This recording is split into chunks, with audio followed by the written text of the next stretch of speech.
Assalamualaikum warahmatullahi wabarakatuh.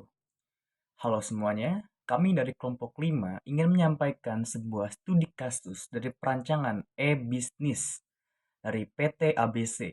Baiklah, langsung saja kita ke materi pertama.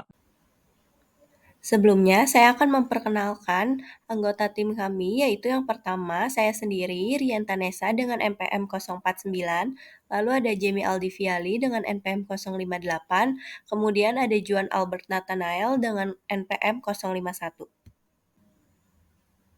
Selanjutnya, ada Rika Serlinina dengan NPM 063, lalu ada Syabrina Salsabila dengan NPM 067, dan Gita Anissa Suparman dengan NPM 072. Materi pertama dengan saya Jamie Aldiviali ingin memaparkan materi pertama, yaitu mengenal apa itu PT ABC. PT ABC adalah pemimpin dalam penyedia layanan keuangan hemat biaya sebagai perusahaan startup. PT ABC menggambarkan aspek menarik dari desain e-bisnis, ketegangan antara perusahaan incumbent dan startup. Incumbent dan pendatang baru memiliki kelebihan yang berbeda. Perusahaan incumbent memiliki uang tunai, pembiayaan, pelanggan, aset produksi, dan merek. Pendatang baru memiliki desain bisnis yang murni, berbudaya, kewirausahaan, dan proses pengambilan keputusan yang gesit. Perbandingan antara perencanaan perusahaan tradisional dengan perusahaan startup. Yang pertama, di kerangka perencanaan tradisional ada menganalisa tren industri, sedangkan di kerangka wirausaha itu mengembangkan dan membangun solusi yang memecahkan masalah penting pelanggan. Kemudian yang kedua, di perencanaan tradisional ada menganalisa proses bisnis perusahaan untuk mengidentifikasi kesenjangan antara perusahaan dengan pemimpin pasar. Sedangkan di kerangka wirausaha, menganalisa kesulitan pelanggan untuk menemukan peluang pasar. Kemudian yang ketiga, dalam perencanaan tradisional itu merancang perubahan organisasional yang bertahap dengan mempertimbangkan basis pelanggan dan saluran yang ada, kontak industri, dan sumber daya modal. Sedangkan di kerangka wirausaha itu membangun infrastruktur, aplikasi, dan layanan untuk membuat model bisnis lebih efisien, akuisisi atau bergabung dengan perusahaan yang menyediakan solusi pelengkap untuk transisi dari solusi pelengkap untuk transisi dan solusi tunggal ke solusi. Kemudian yang terakhir, dalam kerangka perencanaan tradisional itu menerapkan dan menjalankan rencana untuk membawa perubahan organisasi, sedangkan kerangka wirausaha itu menggunakan arsitektur e-bisnis untuk menyerang segmen pasar baru, terus memperbaiki arsitektur e-bisnis dan menjadi gesit.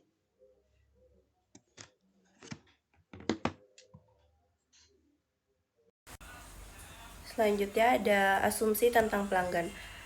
Asumsi perusahaan tentang pelanggan akan menentukan pertanyaan mana yang akan diajukan manajer, peluang apa yang akan mereka kejar, dan bagaimana mereka memahami resiko. Sebagai pelopor pialang online, PT ABC tidak melihat kondisi industri secara apa adanya.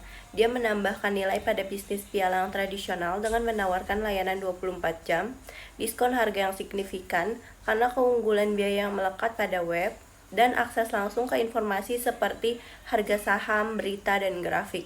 Tujuan awal PT ABC adalah untuk mengoptimalkan kualitas informasi yang ditawarkan dan untuk memecah hambatan akses informasi seluruh lini produk secara lebih baik daripada pihak lain di komunitas pialang. PT ABC berkembang pesat menjadi perusahaan dengan akumulasi aset premium. Pusat reksadana yang perusahaan tumbuh dan perusahaan mengakuisisi telebank dengan jaringan ATM-nya. PT ABC juga membuka kantor fisik di sebuah hypermarket. PT ABC Zone seluas 500 meter persegi dirancang untuk menarik pembeli, terutama pelanggan wanita. Untuk berbicara dengan perwakilan layanan pelanggan, untuk berdagang, atau membuat deposito ke rekening bank PT ABC. Pelajaran yang dapat dipetik adalah banyak perusahaan menggunakan kondisi industri mereka mentah-mentah. dan merancang strategi berdasarkan kondisi tersebut. Inovator e-bisnis tidak menggunakan kondisi industri sebagai asumsi, karena usaha yang mereka lakukan biasanya tidak memiliki preseden atau sesuatu yang bisa dijadikan contoh. Segmen pelanggan. Basis pelanggan PT ABC sangat aktif. Lebih dari 25% pelanggannya online setiap hari dan bertransaksi rata-rata 25 kali per tahun. Perdagangan online telah berubah dari hal yang baru menjadi sangat diminati dalam rentang beberapa tahun di rumah dan kantor. PT ABC memahami betapa pentingnya layanan pelanggan dan kualitas produk. Persaingan untuk meraih pelanggan di antara broker lain berjalan dengan ketat. Lebih dari 160 pialang web sekarang bersaing memperebutkan uang investasi pelanggan. Dengan banyaknya broker online, PT ABC berada di bawah tekanan yang luar biasa untuk mempertahankan pelanggan agar tidak beralih. Nilai pelanggan. PT ABC menyadari semenjak awal bahwa meskipun investasi menarik bagi masyarakat luas, tetapi setiap investor memiliki tujuan investasi dan toleransi terhadap risiko yang berbeda-beda. Karakter investor ini dijadikan peluang oleh PT ABC untuk menciptakan hubungan satu lawan satu yang unik dengan biaya lebih rendah daripada broker layanan penuh tradisional. PT ABC mampu menyediakan layanan berkualitas tinggi dengan biaya rendah, yang kemungkinan perusahaan menarik pelanggan dari kedua segmen broker di atas. Oke, selanjutnya ada kemampuan dan sumber daya. Prioritas utama PT ABC ini adalah mempertahankan momentum melalui inovasi, meraih dan mempertahankan pelanggan menjadi semakin mahal seiring persaingan yang makin meningkat. Nah, oleh karena itu, PT ABC ini menginvestasikan ulang sebagian besar pendapatannya ke pemasaran dan penjualan, meluncurkan kampanye periklanan yang agresif melawan pialang pesaing tradisional yang berdiskon dan berlayanan penuh. Penawaran layanan dan produk. PT ABC berkembang dengan cara menjalin hubungannya dengan penyedia layanan keuangan lainnya untuk meningkatkan kedalaman produknya, sehingga perusahaan berharap bisa memberikan fasilitas pembayaran tagihan secara elektronik sebagai pilihan bagi para pelanggan. Lalu ada peluang masa depan, memikirkan kembali struktur organisasional. Perusahaan memanfaatkan kesempatan ini karena perusahaan berfokus untuk mendapatkan pangsa dengan meningkatkan mesin pemrosesannya dengan maksud menurunkan struktur biaya secara dramatis. Kemudian, saran bagi perusahaan. Dengan perubahan teknologi dan lingkungan berskala besar, perusahaan di semua sektor bisnis dihadapkan dengan pertanyaan dasar yang sama.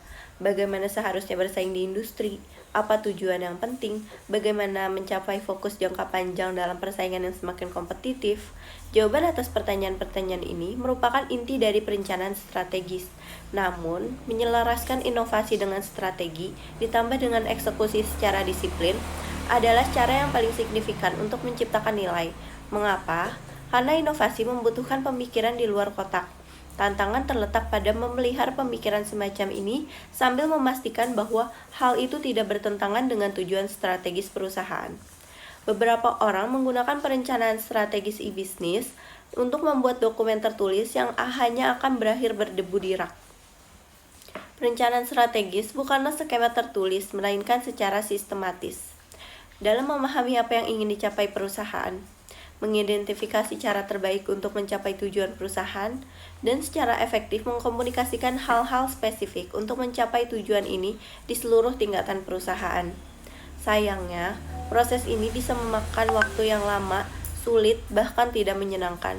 Akibatnya, sebagian besar perusahaan tidak melakukan perencanaan strategis dengan baik. Selain pemikiran di luar kotak, dibutuhkan disiplin untuk membuat strategi bisnis menjadi nyata.